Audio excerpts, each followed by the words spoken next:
I had just a complete mental breakdown. It was like my whole life changed. Even if it is the scariest thing that I will ever do in my life, I knew that I had to go for it. I need to make myself happy so that I can be the person that I should be to the people who care about me and love me the most. For my whole life, I had a fear of failure.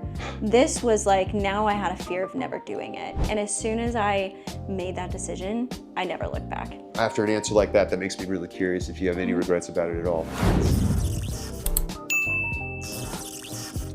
In this interview, I talked to Macy Stiles. She's only recently become a nomad. She's going to talk about what that's been like and how her first holiday season was spending it away from her family back in the US. Macy, welcome to the show. So glad to have you here. Thank you. I'm very excited to be here. Do you consider yourself a nomad? I do, yes. So Okay. I am currently slow traveling Europe. So I actually moved over here. Albania is the first place that I had come to in September. I have a bucket list goal. Okay. Of hitting 40 countries before I'm 40. I'm 31. Okay. So I've got about 9 years to do that. So how many countries have you hit so far? At the end of this year, I will have hit 9 countries in a year and a half. And my plan is to also travel a little bit of Southeast Asia. So I'm very excited about that. That seems so intimidating to me. It's very intimidating. And you Yeah. know, when I thought about it, it was something that scared me a lot. And I realized that's when I needed to go for it because it scared me so much. Once I turned 30, I said, you know what? My 30s are going to be different. I'm going to pour a lot more into myself and my passions and the things that I wanted to do because I didn't do that in my 20s. Right. And you know, my 20s were a lot of work hard, try to follow the American dream that everybody, you know, wants to achieve. At the point that I hit 30 and I wasn't hitting those milestones as quickly as I had anticipated, I started really reshifting my focus to, okay, what makes me happy and what is going to be fulfilling for me? And that's when I leaned into the nomad life. You know, what's really frustrating is when you start to set those like American dream goals and then you start to hit them and you still don't feel satisfied. Yeah. And the whole time you're like, okay, what was I really striving for? Was it happiness, like true happiness, or was it just, you know, something that I could show off? You do what you're told, you know, and they tell you do that, and then you do it, and then it either works or it doesn't. And if it doesn't work, you're not happy, and if it works, you're not happy. And you're like, what was the point of that? Yeah, you know? exactly. And you know, I have friends who have followed, you know, the typical grow up, get the bachelor's degree, you know, get the marriage and then the house and the kids and all of that. And I see people who are very happy. That was never a goal for me. And so I just found myself falling into the habit of comparing myself to everyone else, knowing that I wasn't meant for that timeline in my life. And so it was a hard reality to hit. You know, last year when I first traveled I went to Paris for my 30th birthday. That was something that when I came over here, I just felt very aligned with the lifestyle and the culture in Europe as a whole. Totally. And I quickly, you know, traveled 3 more times over here, just to different countries. And after that, I said, you know what? I think I'm ready for it. I'm ready for it. Yeah. I'm going to, even if it's the scariest thing I'm doing, I'm going to do it. Living like this, what does the rhythm look like? How far have you planned this out? You know, how long do you like to stay in places? What's that like? So I typically right now, my plan is that I would love to slow live in at least 4 countries a year. Okay. I am actually staying here until March. So I'll stay here for about 6 months. Americans get a year free visa here. Totally. So it's one of the best parts. Yeah, exactly. And so I'm able to do that, which is great. In March, I'm actually going to be moving to Montenegro for about 3 months. And then I'm going to move over to Georgia for about 3 months. And then I'll either come back to Albania and finish out the year, or I will go honestly wherever my heart takes me. That's the great thing about this is I'm not locked into anything. And when I made this move, that was the most exciting thing, but it was also the scariest thing because it really is, the world really becomes your oyster. Yeah. And while anywhere they'll let you in anyway. Right, exactly. Yeah. Anywhere and you can afford to go. Exactly. Some places are very expensive, and I'm very mindful of Prohibitively. that. Literally. And so I'm very conscious of that as well. I've done a lot of research before I moved over here and kind of made a budget for myself. I will live in the places where it makes sense for my budget, and I feel like my quality of life will be good enough for me to experience new things, learn new things, and just really focus on myself because I didn't do a lot of that in the US. I would say about 3 months in each place, so about 4 places a year. Yeah. Throughout that time, I'll travel to other countries. Yeah. The great thing about being over here, for instance, I just booked a $80 flight to Germany last month. and Yeah. stayed for a weekend with my friend who lives over there. It was great. There's like a $50 ferry over to Italy. It's insane. Yeah. Yeah, it's insane. And it's literally on the Lungomar. And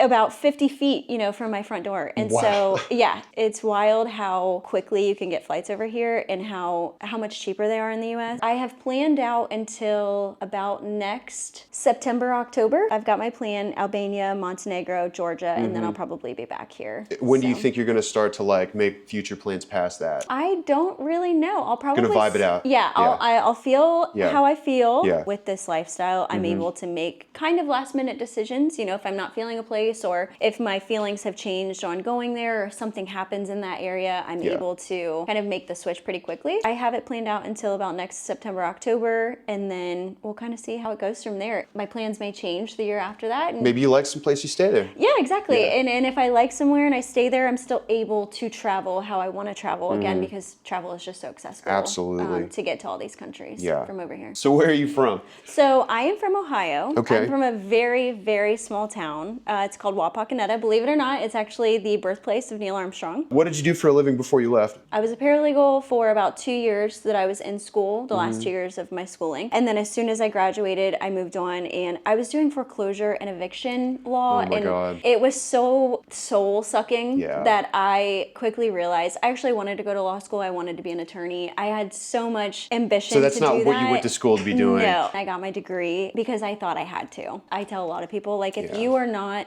It's part of the American dream. It is, yeah. What they tell you. Yeah, you need to go to school and you need to get your degree. You go into a lot of debt for it. Exactly, exactly.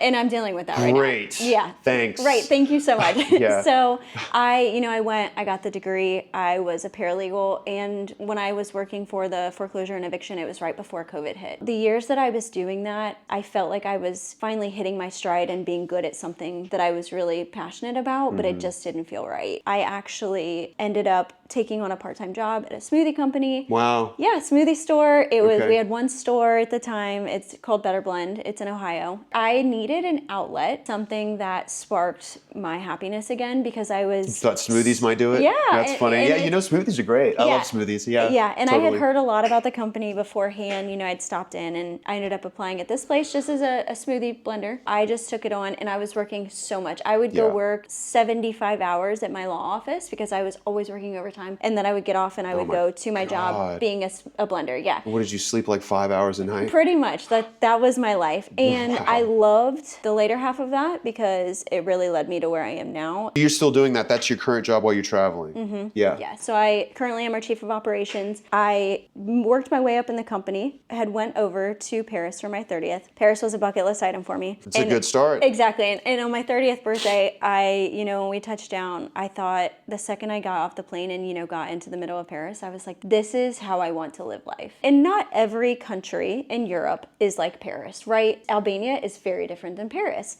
but it opened my eyes to a different way of living, which I had never seen before. I had never been out of the country before then.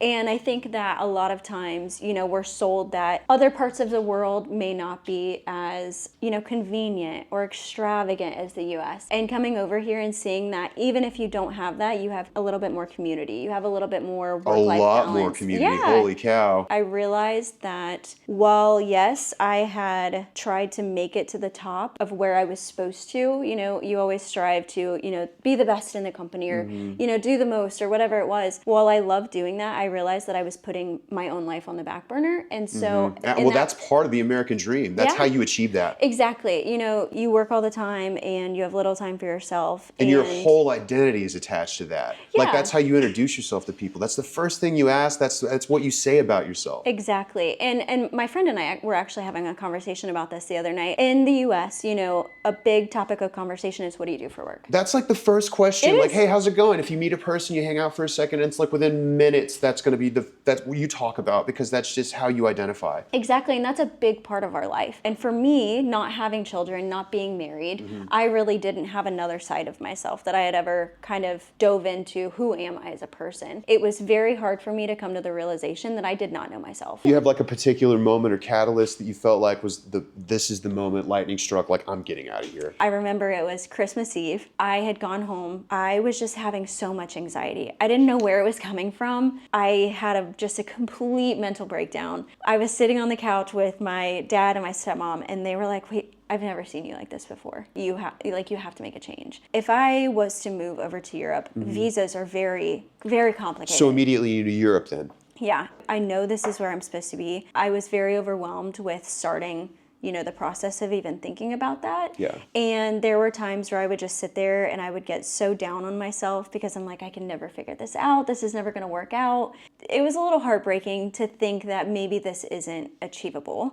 I think it was March, I had actually stumbled across a TikTok about Albania, and I had watched this woman talk about how Americans get a year free visa, and I thought, this is it, Yeah. And immediately after that, I did a little bit of research into Albania, and for some reason, I have said this many times, this place felt like a good starting point for me because of the culture, the people, something here was calling me, and as soon as I made that decision, I never looked back. Okay, so what were the first few months like when you started traveling? A little shocking. When I first moved over here, it's just me. I live here, by myself. It's just me and my cat. I brought her over here with me. I couldn't be without her. I don't think it really hit me that I was leaving until I was at the airport and I waved goodbye to my parents and I was like, this is happening. It was a 24-hour journey over here. It was very stressful, especially being by yourself. A jet lag, your cat is like, oh my God, I cannot imagine flying with a cat. Oh my gosh. She actually got sick in her carrier the first leg of our flight and then rolled around in it. Oh no. And I was in the Chicago airport. Did you smell it? Luckily, it was right before we got off the plane. I had to baby wipe her down in the Well, at least you had the baby wipes. Exactly. I guess you were prepared for that. I was prepared for anything. Yeah, and that's good. The journey was a little difficult getting over here. Yeah, smooth seas never made a strong sailor. Yeah.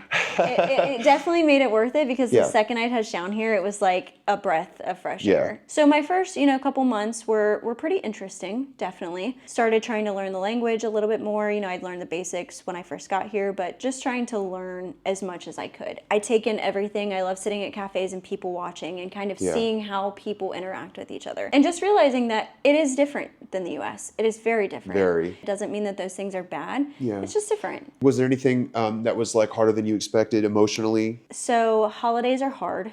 Okay. Coming up on Christmas. Yeah. Thanksgiving was extremely difficult for me. Because you just used to being with your family? Yeah, and so when I lived in Cincinnati, I was working so much that I would really only have the energy to go home, a couple times a year. And so moving over here, it's like, oh, you're only going to see your family maybe once a year now.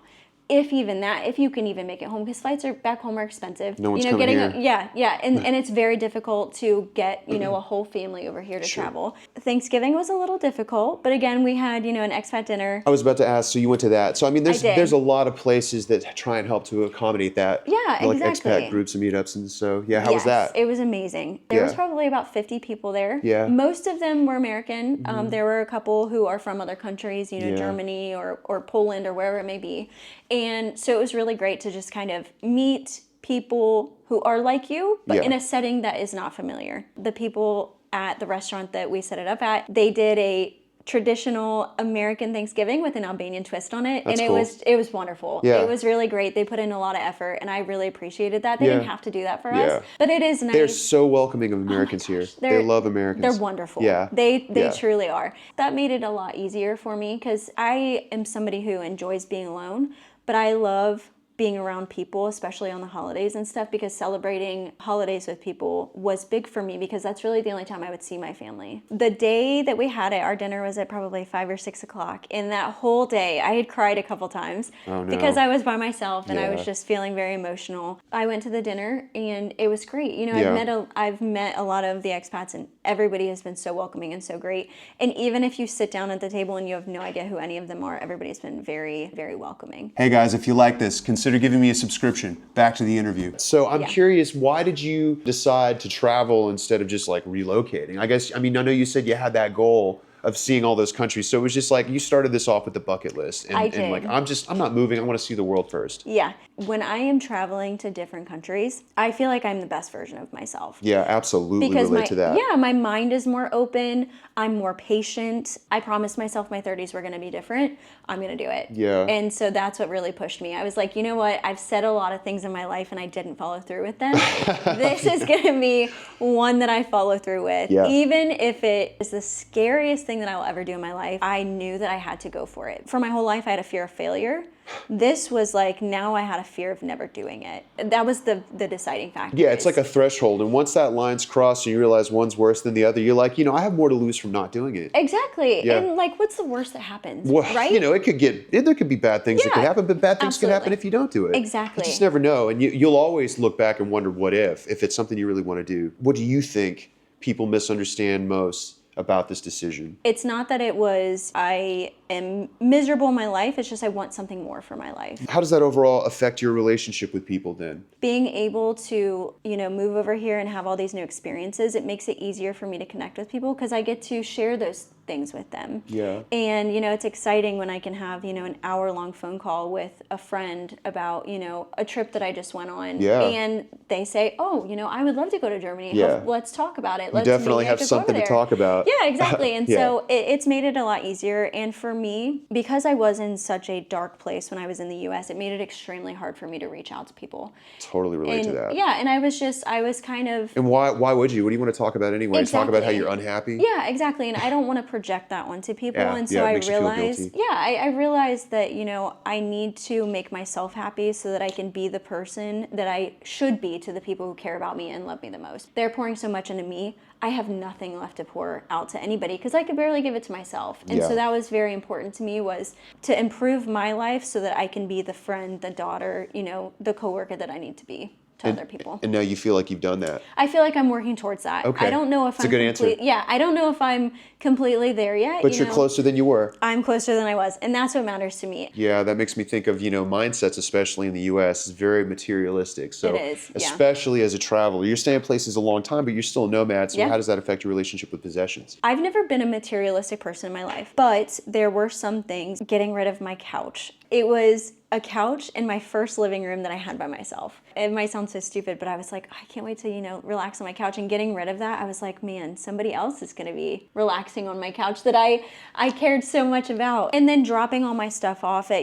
Goodwill and giving most of my stuff away. I gave most of my, I You didn't sell donated. stuff? I sold some of the bigger things, like Yeah. my dressers, Yeah. I mean, you need money to help finance a lifestyle like Exactly. this. Yeah, my TVs I sold. Yeah. And so all I ended up keeping was 2 totes that are back home in a storage unit near my parents' house. Stuff that I cared about, books, Sentimental stuff from my travels, that kind of thing. And just put it in a storage unit, and it made me feel a lot better. It almost felt like I was decluttering my life. And now I don't think so much about possessions while I'm over here.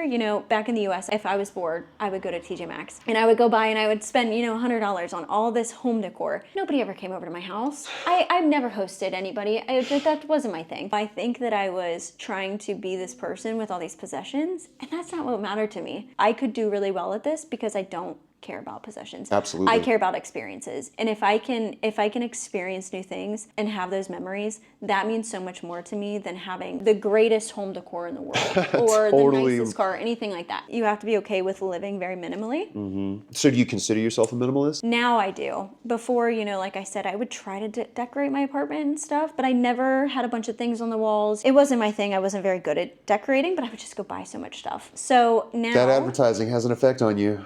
It'll get you. Maybe you need it. Maybe one more frame will do it, Yeah, The maybe that'll make mirror you right happy. there, that's going to fix it. Yeah. And so I stopped buying all this stuff that was so useless to me. And then I ended up saving my money, spending it more on traveling. Oh my God. And that just lit my soul up. And Yeah. I said, you know what? This is it. So now as a nomad minimalist, what are some of the most important possessions that you have? My camera is a big one. Can't go anywhere without that. My cat. If you want to call Gotta the have cat her. a possession. Yeah.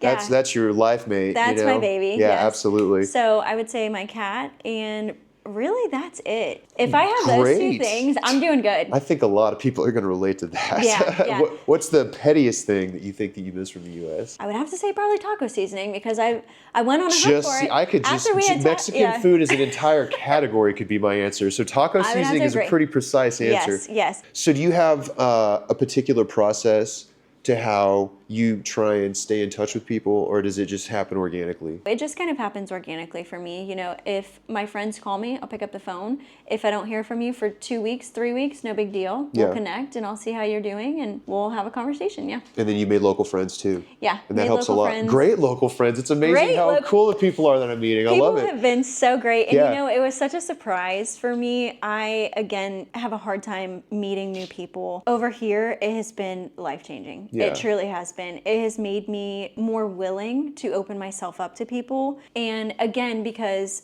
you know, back in the US, you have the conversations of, you know, what do you do for work and what do you do outside of work? Do you have a family? Blah, blah, blah. Over here, you know, like you said earlier, you have common goals. You have common things that the reasons why you moved out of the US. Yeah. And so being able to connect on deeper levels and have deeper conversations about those types of things and be on kind of a common ground and see other people's point of view for certain things has been very eye-opening for me. Yeah. And it's made me able to kind of, you know, look at myself a little bit deeper and kind of see the ways other people are living. And it's been so great to connect on just a different level, I think, than I've ever been able to. So would you say that's changed who you're closest to? Not necessarily. I still feel very close to the people that I was back in the US. That's surprising. Yeah. And I am very lucky. You know, the people that I've been friends with for years. And that's awesome. Yes. And rare. You know, people are really struggling with friendship in the US right now. It is a big struggle. Yeah. People have a lot of things going on, but I'm very lucky with the friend group that I have. They're very understanding people. They have been very supportive of this whole thing. Mm-hmm. I still feel as close to them as I did before I moved away. It's obviously a little bit different because you're not involved in their day-to-day life. And especially, you know, the friends that I have at work, it's been a little different because you don't get to see them every day. And that was something that was very heartbreaking for me. When you move away, life still goes on, right? But it still makes me happy that I feel very involved in the things that my friends are doing. And I still feel like I'm not an outsider and I've not been exiled. Like, you know, you moved away from us. How dare you? Yeah. They've still been rooting me on from the US. That's really it's been good. Great. Yeah.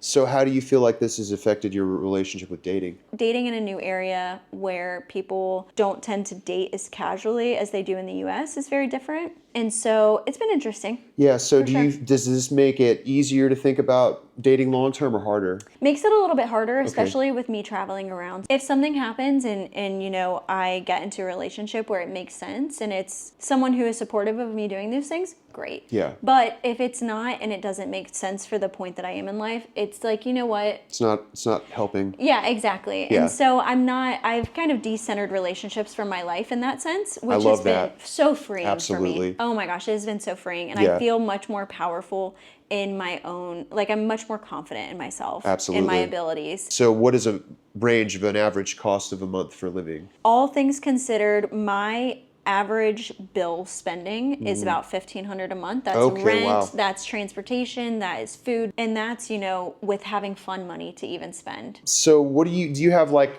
the most impactful thing that's happened to you? Like, is there something that just jumps out of like, since you've done this memory is just seared in? It was probably the day that I got here. And I remember I had went to go get coffee on the Lungomar at Moncherie.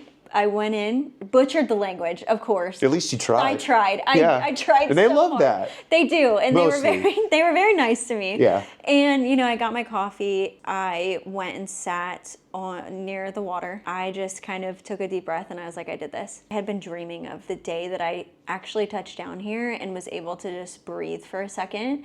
And that was the moment that I was like, if I did nothing else in my life from this point on, I did this. I truly realized in that moment that anything I put my mind to, I could do. Yeah. So how do you feel like this has changed you for the better or for the worse? I think it's just given me so much more confidence that I think I was really lacking. You know, was that part of why you did it? You wanted to find that confidence? Yeah, I wanted to find that confidence again because I'm a very resilient person. Yeah. I realized that I was coming to a point where I wasn't pushing myself outside of my comfort zone anymore. And that was really hard for me because I'm a very goal-driven person in my life just naturally. Yeah. And I felt like I had no goals. I was really upset with myself for giving up on all of those goals that I had kind of set for myself. Yeah. And it has instilled more confidence that I can do things. Mm-hmm. And it has made me realize that even in my dark times, I can still come out of them. It's a sad time to be in, but it's also when you pull yourself out of it, it is the See how far you were? Like you don't realize how bad it is until you start to get out of it. Yeah. And then you look back and you're like, wow, I am so glad that I didn't just give up and, you know, think,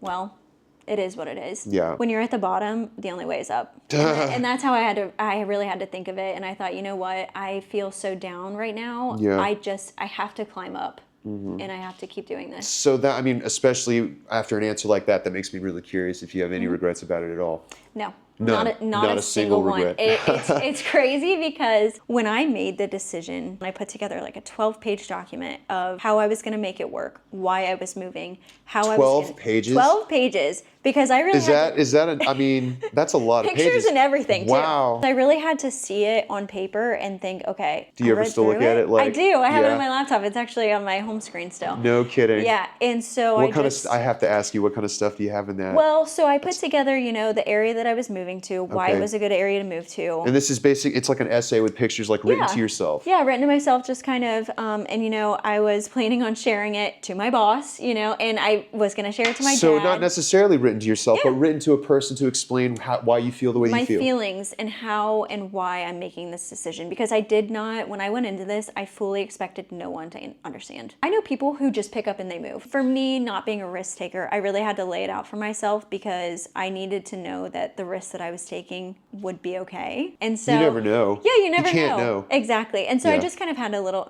talk myself up a little bit. And so I made this document, and you know what? After I did that, I made the decision, no matter what anyone tries to convince me or say to me, this is the decision that I'm making. And once I fully told myself. You sign it like a contract. Yes, I basically, inked to paper, and I said, okay, I'm making this decision, and no one is going to talk me out of that. And I think that my confidence in it allowed other people to understand that this is a decision that I've made, and I'm not going back on that. And I think that was very helpful for the people that I love and care about the most to see how much I wanted to do this. Yeah. They were so supportive because they're like, you obviously care a lot about this. This isn't you just like trying to run away from things. You really have to improve your life. So what kind of person do you think is suited to this? I think that somebody who has, the ability to stay pretty organized. I think someone who is okay with not having conveniences, being able and open-minded to learn new things. You have to be okay with that because you're going to learn so much in something like this, and really having a passion for it.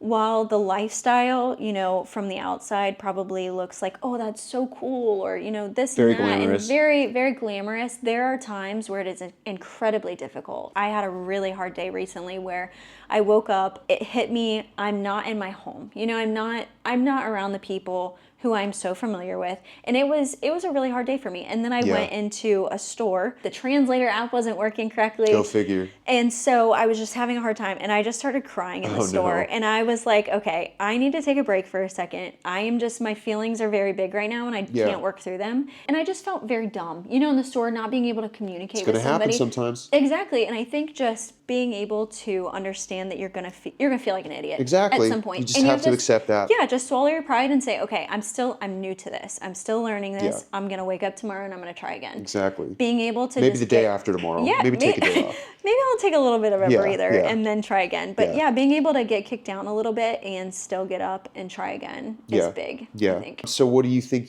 other nomads do wrong, like that you've met? People will get very hung up on trying to do too much and too little of time. I like being able to work my job and still have experiences and slow travel the area, learn it. Whereas, when I first started looking into, digital nomad life, I would see people going to a different country every week. I think maybe putting too much pressure on yourself to really lean into the digital creator, traveler It's like lifestyle. Keeping up with the Joneses. Yeah.